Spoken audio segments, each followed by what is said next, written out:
मेरे ख्याल से आपको इंस्ट्रक्शनल जो अप्रोचेस थी, वो आपको अच्छे तरीके से समझ में आ गई होंगी। अब जो है ना, इसका नेक्स्ट पार्ट जो है, वो है इंस्ट्रक्शनल स्ट्रेटजी, ठीक है?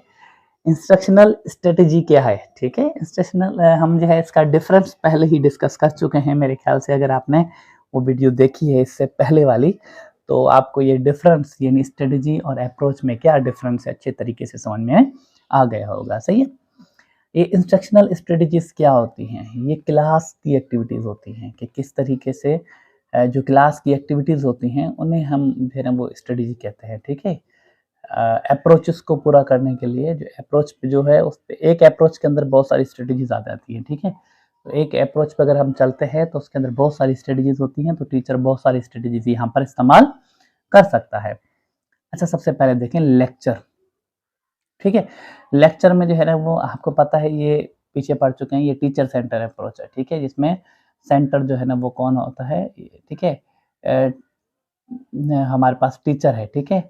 और वन वे कम्युनिकेशन होती है। लेक्चर है तो सारी बात है, लेक्चर से जो है ना वो इन्फॉर्मेशन टीचर की स्टूडेंट, टीचर से स्टूडेंट की तरफ जो है इन्फॉर्मेशन जारी होती है, सही है? तो ये क्या है, वन वे कम्युनिकेशन है। यहाँ पर टीचर है और यहाँ पर स्टूडेंट्स हैं, ये लेक्चर दे रहा है तो इन्फॉर्मेशन एक तरफ जा रही है, कम्युनिकेशन एक तरफ है, ठीक है?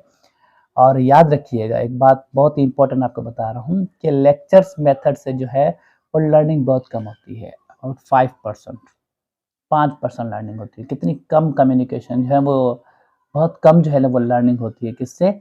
लेक्चर मेथड से। और हमारा फोकस किस पर होता है? स्केच स्केच के लेक्चर लेक्चर लेक्चर, ठीक? अच्छा, उसके बाद देखें कि इसमें जो है ना वो क्लास में बड़ा डिसिप्लिन काम होता है, स्टूडेंट्स सिर्फ बैठे हुए होते हैं चुपचाप बड़े हाई फाई ड्रेस में, और सबका ध्यान क्लास के सामने होता है और कोई बोल नहीं पाता, कोई पूछता नहीं है, कोई बोलता नहीं है। ये होता है लेक्चर मेथड में से, ये सिर्फ टीचर बोल रहा होता है, ठीक है? बोले जा रहा है, बोले जा रहा है, बोले जा रहा है, बड़ा टॉकेटिव टीचर होता है। वो बोलता है कि मैं अपनी पूरी इन्फॉर्मेशन जो है ना वो सारी की सारी इनको देकर जाऊँ और सब बच्चे सीख जाएँगे और बड़ी बेहतरीन लर्निंग हो रही है गलतफ़हमी में।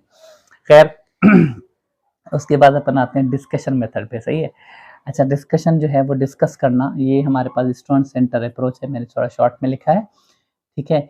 इसमें जो है ना वो बच्चा डिस्कस करते हैं, म्यूचुअल डिस्कशन होती है, टीचर भी डिस्कस करता है, स्टूडेंट्स को भी डिस्कस करने का मौका मिलता है। कम्युनिकेशन स्किल्स बड़ी डेवलप होती हैं इसके अंदर, बड़ा अच्छा कम्युनिकेशन, क्योंकि हर बच्चा बोल रहा होता है, हर बच्चे को हक है कि वो डिस्कस करे, अपने आइडियाज़ दे, बताए, शेयर करे। इसमें जो है ना वो क्या होती है, एक्टिव लर्निंग होती है, मतलब ये पैसिव लर्निंग नहीं है, ये एक्टिव लर्निंग है। और इसमें टीचर क्या करता है, एज़ अ गाइड की तरह काम करता है, एज़ अ फैसिलिटेटर की तरह काम करता है, सही है? उसके बाद हमारे पास जो है ना एक और स्ट्रेटजी है जिसे हम कहते हैं प्रोजेक्ट बेस्ड लर्निंग, ठीक है? इसमें जो है ना वो हम क्या करते हैं, बच्चों को कोई प्रोजेक्ट्स देते हैं कि बच्चा उससे सीखे। फॉर सपोज़ हमने कोई साइंस का प्रोजेक्ट दे दिया, अब बच्चा उस वो बनाएगा, उस पे काम करेगा, किस तरीके से काम करता है, ठीक है? ये सब खुद वो करेगा, ठीक है? प्रोजेक्ट बनाया, फिर वो प्रोजेक्ट सबके सामने पेश करेगा, तो इस तरीके से जो है ना वो बच्चा सीखता है, ठीक है? ये लॉन्ग टर्म लर्निंग है। लॉन्ग टर्म लर्निंग का मकसद ये है कि इससे बच्चा हमेशा के लिए सीख जाता है। अगर फॉर सपोज़ आप भी टीचर हैं, हम भी स्कूल लाइफ से गुजरे हैं, तो हमें पता है कि जो प्रोजेक्ट्स हमें दिए जाते हैं और जो प्रोजेक्ट्स हम करते हैं, खुद अपने हाथों से करते हैं, वो हमें हमेशा याद रहते हैं, और उसका जो पूरा प्रोसेस होता है पूरे प्रोजेक्ट का, वो हमें हमेशा याद होता है। फॉर सपोज़ हार्ट का प्रोजेक्ट बना दिया हमने, हार्ट का वर्किंग मॉडल बना दिया, ठीक है? ये सारा हमने बना दिया, ठीक है? इलेक्ट्रिसिटी कैसे मूव करती है उसका हमने प्रोजेक्ट बना दिया। तो जब वो एक दफ़ा बना लिया, फिर उसको प्रेज़ेंट किया, तो वो चीज़ हमेशा के लिए हम सीख गए, ठीक है? तो इससे लॉन्ग टर्म जो है ना वो क्या होती है, लर्निंग होती है। उसके बाद है activity based learning. Activity based learning कौन सी होती है? एक्टिविटी बेस्ड लर्निंग होती है, वही पीछे हम जिक्र कर चुके हैं कि जिसमें लर्निंग बाय डूइंग हो, ठीक है? यानी हम कोई लेक्चर्स मतलब जो है ना वो कोई एक्टिविटी दें, बच्चा गेमिंग के थ्रू, कोई रोल प्ले के थ्रू, किसी भी चीज़ के, यानी एक्टिविटी करे। एक्टिविटी के थ्रू जो है वो बच्चा बहुत ज़्यादा सीखता है। ये स्टूडेंट सेंटर अप्रोच है, अभी भी इसका हमने ज़िक्र किया है इसी लेक्चर में।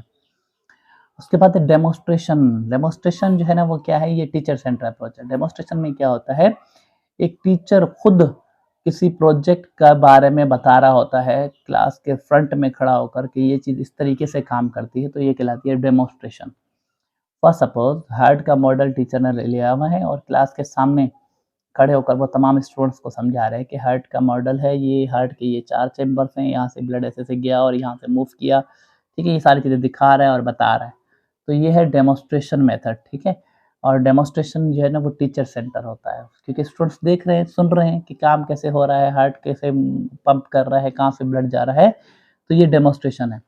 स्टूडेंट जो है ना वो हमारे पास टीचर सेंटर अप्रोच है, स्टूडेंट जो है ना वो डेमोंस्ट्रेट करते हैं उस प्रोसेस को, फिर बाद में वो स्टूडेंट या टीचर जो है उसको वो क्या कराते हैं, और टीचर सॉरी यहाँ पर जो है वो आएगा टीचर, टीचर जो है ना वो क्या कर रहा होता है, उसको खुद ही डेमोंस्ट्रेट करके दिखा रहा होता है। और स्टूडेंट्स जो है ना इसमें क्या होता है, पैसिव होते हैं। पैसिव है तो मतलब पैसिव लर्निंग है, और ये लर्निंग एक्टिव लर्निंग के मुकाबले में बहुत कम है। पैसिव लर्निंग में बहुत सुस्ती से बच्चा सीखता है, ठीक है।